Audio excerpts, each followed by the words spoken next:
નમસ્કાર મિત્રો, આજ ભાજપાનો ભાજગઢ ભાજપા માટે જ નહીં, લોકતંત્ર માટે ખતરનાક થતો જઈ રહ્યો છે. આજ ભાજપામાં શું પરિસ્થિતિ છે? ભારતીય જનતા કોંગ્રેસ પાર્ટી બનીને બેઠી છે.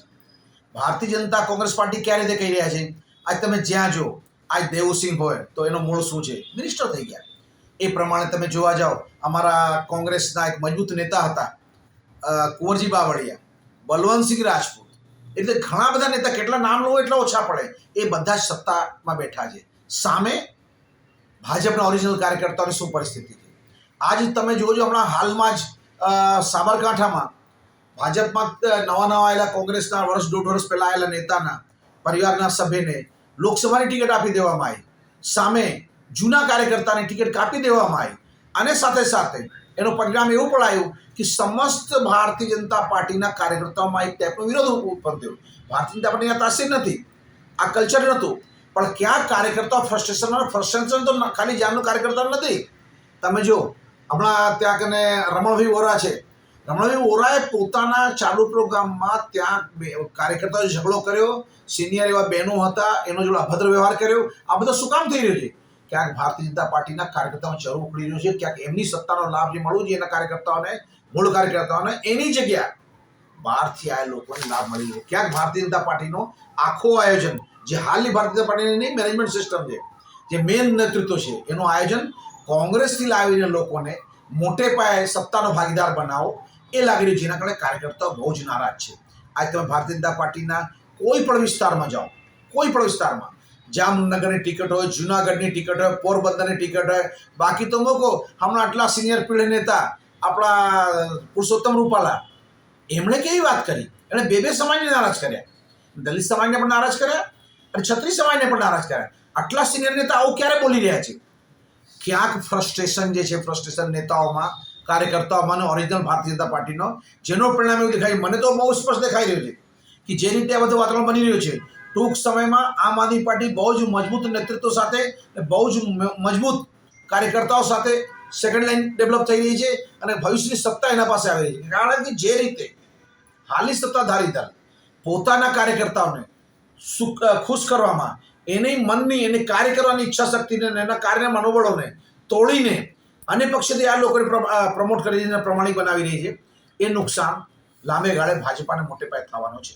અને એનાથી ભાજપાનો જે મૂળ ગુજરાતી પ્રયોગશાળા કહેવાતી, ગુજરાત રાજ્યની પ્રયોગશાળા છે, અને આ પ્રયોગશાળામાં આખા ભારતમાં પહેલી વાર ભાજપમાં ગુજરાતમાંથી જ એના નેતાઓ, એના કાર્યકર્તાઓ, એના આગેવાનો પક્ષના કેન્ડિડેટ, પક્ષના નેતાઓનો વિરોધ કરી રહ્યા છે.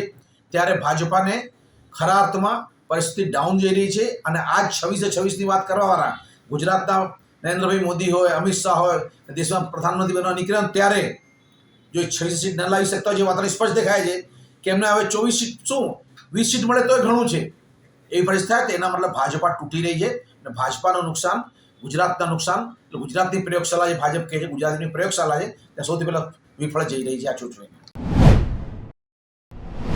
ભારતીય જનતા આંતરિક જૂથબંધી નહીં, ભારતીય જનતા પાર્ટીના પાયાના કાર્યકર્તાઓની હાય લાગી રહી છે. ભારતીય જનતા પાર્ટી જે બરોડા એક ભાજપનો એવો સેન્ટર હતો, જ્યાં નરેન્દ્રભાઈ મોદી પોતે લોકસભામાં 5 લાખથી વધારે વોટોથી જીતીને આવ્યા હતા, રંજનભાઈ 5 લાખથી વધારે વોટોથી જીતીને આવ્યા હતા.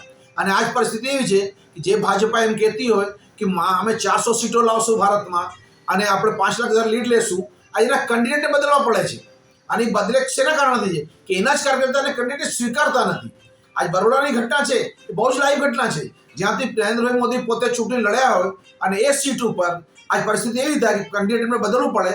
તો આ એક રાજકીય પરિબળના પોઈન્ટ ઓફ વ્યૂથી આ એક એવો નેગેટિવ ફેક્ટર છે જે લાંબે ગાળે કાર્યકર્તાઓની નારાજગી સ્પષ્ટપણે બતાવે છે, કાર્યકર્તાઓને હાય ભાજપાને નુકસાન પહોંચાડી રહી છે. અને આ બધાથી હટીને મને જે લાગે છે કે જે રીતે નીચેના કાર્યકર્તાઓ જે બૂથમાં કામ કરે છે, જે ચૂંટણીઓમાં જવાબદારી લે છે, જે પોતાના ગાંઠના ખર્ચ કરીને પાર્ટી માટે કામ કરે છે, એ બધાને મોટા પાયે એનું જે અંદરની બળતરા છે ચરુ ઉખડી રહ્યો છે, જેના કારણે આ મોટે પાયે ભાજપને નુકસાન થવા દેખાઈ રહ્યું છે. કારણ કે તમે જો આ ચેતર વસાવા, અમારા નેતા, બહુ જ મજબૂત નેતા, 100% જીતવાળી સીટ છે અહીંયા કને.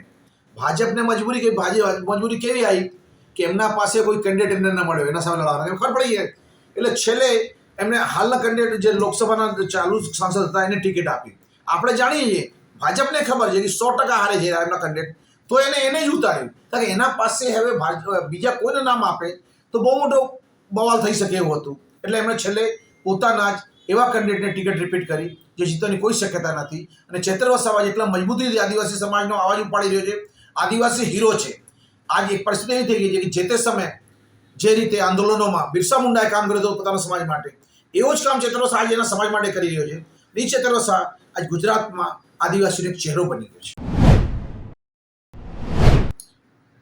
તળપદા ચુવાડિયા કોળી સમાજમાં પોતાના જે અન્ડરસ્ટેન્ડિંગ હતી, પોતાની એક સમજણ હતી, જે પક્ષના આગેવાનો હતા, જ્યારે એમના ગ્રુપના એના સમાજના આગેવાનોને જે ટિકિટ નથી મળતી, તો એવા કેસો ભલે બે એક જ પક્ષમાં હોય, પણ એમની માંગણી અમારા સમાજના જે છે એને જ ટિકિટ આપો. આજ પરિસ્થિતિ કેવી થઈ છે કે જે કેન્ડિડેટને ટિકિટ આપવામાં આજ એ લોકો વિરોધ કરવાનો કોઈ રસ્તો ન મળ્યો, તો વિરોધ એ રીતે કર્યો કે આ બાજુનો છે, એ ધાંગધ્રા હળવદ બાજુના છે, અમારા બાજુના નથી. આખા સમસ્ત ગુજરાતમાં, ખાલી એ સુરતની વાત નથી કરતો, આજ બરોડા બાજુને નવી ટિકિટ આપવામાં આવી છે આપણા શું નામ, હેમાંશુ જોશી. હવે એમને શું કહે આ લોકો કે વાત તો જુનાગઢ ને જામનગર બાજુના છે, પોરબંદરના છે. તો એવા કેસમાં જ્યારે લોકલાઇઝ આજ ભારતીય જનતા પાર્ટી જે સમસ્ત ભારતને એક વસુધૈવ કુટુંબકમની વાતો કરતા હતા, એ પોતાના બાજુના તાલુકાના કેન્ડિડેટને લોકસભા કેન્ડિડેટ સ્વીકારવા લોકો તૈયાર નથી ભારતીય જનતા પાર્ટી કાર્યકર્તા.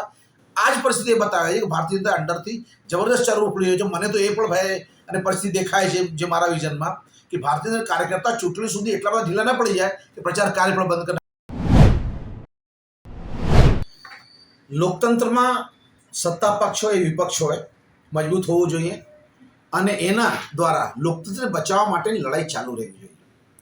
જે રીતે આમ તો નામ થોડો ઓડ લાગશે તમને સાંભળીને, તો ભારતીય જનતા કોંગ્રેસ પાર્ટીનું નિર્માણ થયું છે ગુજરાતમાં, અને આખા ભારતમાં આવું થઈ રહ્યું છે. એટલે આજ ભારતીય જનતા પાર્ટીમાં મોટા ભાગના 40થી 50% લોકો એવા સિનિયર પોસ્ટો બેઠા છે જેનો મૂળ કોંગ્રેસ છે, જેનો ગળથુથી કોંગ્રેસની છે. અને એનાથી હટીને આજ જ્યારે જૂના જે જનસંઘથી જોડાયેલા લોકો છે, જે વાજપેયીજી, અડવાણીજી જોડે, શ્યામાપ્રસાદ મુખર્જી જોડે કામ કરેલા, એના સામેના લોકો, એના આઈડિયોલોજી માનવાવાળા લોકો છે, એ લોકોને હવે પરિસ્થિતિ એવી થઈ કે એમને હવે ગાભા મારવાનો, પોતું કરવાનો સમય આવ્યો છે, જેના કારણે આંતરિક વિખવાદ અને લોકોને એક અંદરમાં ઉકળાટ આવ્યો છે, ચરુ ઉકળ્યો છે.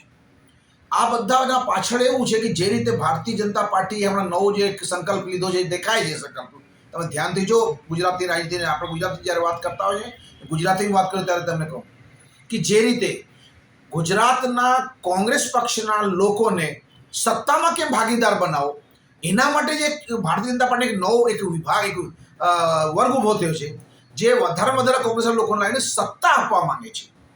એ વાતાવરણ હતું જેના કારણે જે મૂળ ભારતીય જનતા પાર્ટીના લોકો છે એમને એક અસુરક્ષા જેવું ફીલ થાય છે, જેના કારણે ચરુ ઉકળ્યો છે. અને તમારે વિધાનસભાની ટિકિટ લઈને લોકસભાની ટિકિટ સુધીમાં ગુજરાતના ઇતિહાસમાં પહેલીવાર ભાજપના અંદર આ ટાઈપનો ચરુ ઉકળ્યો છે, જે શરમજનક છે. પણ આ no doubt Bharatiya Janata party પોતાનો ઇન્ટરનલ મામલો છે, તો ગુજરાતના રાજકારણ માટે પણ એટલો જરૂરી અને સમજવા જેવી વાત આવીને ઉભી રહી છે. આપણે જાણીએ છીએ કે એક સમયે કાશીરામ રાણા, સુરેશભાઈ મહેતા, જયનારાયણ વ્યાસ એવા સમજૂને એજ્યુકેટેડ સારા નેતાઓ, કેસરી બાપા જેવા પીર નેતાઓ હતા. અને આ બધાના કારણે ભારતીય જનતા પાર્ટીમાં એક કાર્યકર્તાઓનો માન હતો, એક સમૃદ્ધિ હતી, અને લોકો રાજકારણને જુદા વેમાં જોતા હતા. પણ જે રીતે હમણાં ભેળસળ વધી ગઈ છે, આયાતિત લોકોને વધારે પાયામાં વજન આપવામાં આવ્યો છે, જૂના મૂળ પાર્ટીના લોકોને સાઇડલાઇન કરવાની કોશિશ કરવામાં આવી રહી છે, યા વજન નથી આપી રહ્યા, અને ઇન્ટરનલ સંસ્કૃતિ બદલવા માંડી છે, ત્યારે જે પાયાના કાર્યકર્તાઓ છે, પછી તમે અહીંયા જો તમે બીજાપુરમાં એક મજબૂત કાર્યકર્તા પોતાને 10 વર્ષ ટર્મથી ટિકિટ માંગતો, મને ન મળી, હવે આ ટિકિટ જ્યાં મળી છે એને હું કેમ ચલાવી લઉં. બરોડામાં તમે જુઓ કે બેન જે રંજનબેન છે એમને બદલવા પડ્યા.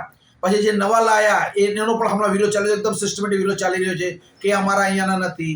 એ જ રીતે પોરબંદરમાં જુઓ તમે, મનસુખભાઈ ત્યાં ગયા તો પોરબંદરમાં એનો તો લોકલ વિરોધ થયો. એ જ રીતે તમે સાબરકાંઠાનો રિઝલ્ટ લઈ લો, સુરતમાં પણ આ બધું ચાલી રહ્યું છે. એટલે ક્યાંક ભારતીય જનતા પાર્ટીના ઇન્ટરનલ ક્લચ છે, જે અલ્ટિમેટલી હું એવું માનું છું, તમે જેમ કે રાજકીય એટલા વર્ષનો અનુભવ પછી તમને કહું કે આ ક્યાંક ભારતીય જનતા પાર્ટી દ્વારા કોંગ્રેસ અને અન્ય લોકોને સત્તામાં ભાગીદાર બનાવવાની કોશિશ, જેનાથી લોકતાંત્રિક વ્યવસ્થા કમજોર પડે અને દેશમાં વિરોધ પક્ષ એકદમ કમજોર પડી જાય. 156 સીટ જીતવા પછી પણ જે પેટ નથી ભરાતો ભારતીય જનતા પાર્ટીનું, જેના કારણે વાતાવરણ વધે, જેનું આ ચરુ છે. અને અલ્ટિમેટલી આનો અસર રાજકારણ માટે ગુજરાતના જે લોકતંત્ર છે એના માટે રિસ્કી થઈ શકે છે. આજે જ્યારે અમે ગાંધીનગર જઈએ, સચિવાલયમાં જઈએ, સ્વર્ણિમ સંકુલમાં જઈએ, તો મિનિસ્ટરોનું નામ વાંચીએ તો અમને ખબર પડે, થોડી વારમાં કન્ફ્યુઝન થઈ જાય કે ભાજપના મિનિસ્ટરો છે યા કોંગ્રેસના મિનિસ્ટરો છે, કે વર્ષો સુધી કોંગ્રેસમાં કામ કરેલા લોકો આજ ભાજપમાં જઈને સારા મિનિસ્ટર પદ ભોગવી રહ્યા છે. પછી અમે જઈએ તો લગભગ જે મોટા હોદ્દેદારો જો, ડિસિઝન મેકર જો, તો અમને એવું લાગે આ તો બધા જૂના કોંગ્રેસના સારા પોસ્ટો, સારા કામ કરવાના લોકો હતા, એ ભાજપના સત્તાના ભાગીદાર બની બેઠા છે. એના સાથે સાથે તમે હમણાં જે ટિકિટો વેચાણ થઈ રહ્યું છે લોકસભાની, એમાં તમે જો તો કેટલા બધા એવા કેન્ડિડેટ છે, મને લાગે જ્યાં સુધી 40% એવા કેન્ડિડેટ છે જેના મૂળ ગોત્ર છે એ કોંગ્રેસ છે. આજ એમને ભારતીય જનતા પાર્ટી, એને કે ભારતીય જનતા પાર્ટી એક ડિફરન્ટ આઈડિયોલોજી ચાલવાની પાર્ટી હતી, જેને એક સમયે આરએસએસનો સ્ટ્રોંગ સપોર્ટ હતો. આજ હું નથી માનતો કે આરએસએસના લોકો એટલા ખુશ હશે કે ભાજપાને દિલથી સહકાર આપી શકે. હમણાં તો સોશિયલ મીડિયાએ એવી ચર્ચા ચાલી કે આપ ભારતીય જનતા પાર્ટીના સપોર્ટ આપવાની આરએસએસ થોડોક નેગેટિવિટી પર આવી છે, થોડો સપોર્ટ કરવાની ના પાડી રહી છે, એવા સમાચાર આવ્યા છે. પણ એ ફેક્ટ જે હોય એ આપણે ફેક્ટ ચેક નથી કર્યો એટલે એ વાત ખોટી પણ થઈ શકે છે. પણ જે રીતે ભારતીય જનતા પાર્ટીને એના અંદરથી, એના પાયાના કાર્યકર્તા, એના મૂળ લોકો ભારતીય જનતા પાર્ટી સપોર્ટ આપવામાં, એના દ્વારા ડિક્લેર કરેલા ઓફિશિયલ કેન્ડિડેટના વિરોધમાં કામ કરી રહ્યા છે, એવું લાગે છે કે ભારતીય જનતા પાર્ટી ભારતીય જનતા કોંગ્રેસ પાર્ટી બની રહી છે એવું લાગી રહ્યું છે. ભારતીય જનતા પાર્ટી જ્યારે એમ કહેતી હોય કે 400 લોકસભાની સીટો જીતશું, 5-5 લાખની લીડથી જીતશું, ત્યારે એમનો કેન્ડિડેટ કઈ જ્ઞાતિનો છે, કઈ સમાજનો છે, ઓરિજિનલ ભાજપનો છે કે બીજા પક્ષથી આવેલો છે, એના વાઇફને ટિકિટ આપવામાં આવી, જેમ બેનને હમણાં ટિકિટ આપવામાં આવી યા કે બારૈયા બેનને, તો ક્યાંક જે મૂળ મુદ્દે એવું છે કે જે અસહમતિ કયો યા અસંતુષ્ટિ કયો, એ જ્ઞાતિવાદ પર આવીને ઉભો રહી ગયું છે. ભાજપા તો એમ કહે કે અમારા તો બધા નથી મત આપે, તો પછી આવો મુદ્દાઓ કેમ આવે છે?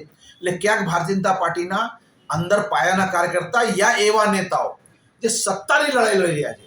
પહેલા ભાજપમાં મુખ્યમંત્રી લડાઈ ચાલતી હતી, હવે જિલ્લા વાઇઝ કબજો કરવાની લડાઈ ચાલી રહી છે. જ્યાં બધા પક્ષો લોકો આવ્યા છે ત્યાં કને, તો કયા પક્ષનો માણસ પાર્ટીનો પ્રમુખ બને, એ કોંગ્રેસનો આવેલો યા ભાજપના ગુણ હોય, એના ઝઘડા ચાલુ થઈ ગયા છે. એટલે આ બધી ચરુ ઉકળી છે. પાછળનું કારણ પાયામાં જે રીતે બધા બીજા પક્ષો લઈ જઈને રાજકીય વ્યવસ્થા ડિસ્ટર્બ કરવાની કોશિશ કરવામાં આવી છે. 156ની સત્તા હોવા છતાં ધારાસભ્ય ખરીદવાનો જે આયોજન કરવામાં આવ્યો છે, એના કારણે આવી પરિસ્થિતિ થઈ રહી છે. હવે જે પરિસ્થિતિ થઈ છે એમાં આમ આદમી પાર્ટી અને કોંગ્રેસનું ઇન્ડિયા ગઠબંધન, સાહેબ આજ જે કોંગ્રેસમાં રહી ગયેલા નેતાઓ છે એ ખરા અર્થમાં સાચા અને પાકા કોંગ્રેસી છે. એ ક્યારે ભાજપમાં ના જાય એવા લોકો જે કોંગ્રેસમાં રહી ગયેલા છે. અને આમ આદમી પાર્ટીના કટ્ટર ઈમાનદાર લોકો, બેનું લડાયક કોમ્બિનેશન, બે લડાયક જે જૂથબંધ થયો છે, એ મળીને ગુજરાતની રાજનીતિમાં પરિવર્તન માટે ઉતર્યા છે. અમારા 2 લોકસભાના કેન્ડિડેટ જે છે એ તો 100% જીતે છે એ વાતાવરણ છે. 2 મજબૂત છે, ગ્રાસરૂટ પર કામ કરતા છે અને લોકોના વેચમાં એમને એક વિકાસ પુરુષ રીતે ઇસ્ટાબ્લિશ થયું છે.